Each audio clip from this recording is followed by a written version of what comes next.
I want to start, guys, with a quote from Tim Cook from our meeting. Of course, there's been a lot of concern about how well the iPhone 10 is selling. He told me iPhone 10 was the most popular smartphone we launched since November. Every week, it has been the top-selling iPhone in the world. I couldn't be prouder. Julie, what's your takeaway on the iPhone number? Yeah, no, it sounds absolutely solid to me. I think certainly when you look at a device like this, it's incredibly sophisticated. It's got a bit of a higher price point. And certainly when you consider that the replacement cycles for consumers are slowing, I think it's a very strong number. And while people like to talk about and point to the high price point as maybe something that's deterred consumers from upgrading, you also have to keep in mind that as a part of the total cost of service, the hardware isn't the biggest chunk, it's the service.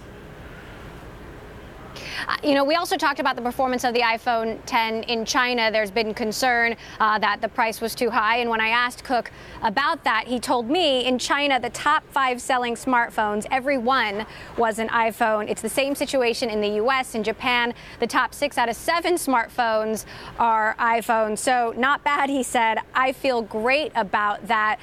Cory, what do you make of these numbers, given all of this fuss over whether this iPhone 10 was simply too expensive?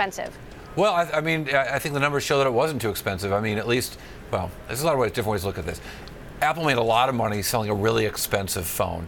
They're clearly defensive about what we're hearing about a slowdown, what we got out of Qualcomm yesterday, about the fact that unit sales on a year-over-year basis were down, even though this phone is a technological marvel. But I think that Julie's point is a really, really important one, and it can't be overestimated. Looking not at the competitive world, but just at Apple itself, that Apple's trying to move its financial model towards a service model and away from being purely about hardware. And so that the introduction of new hardware isn't about the hardware itself. It's the Trojan horse to services that customers will pay for over time.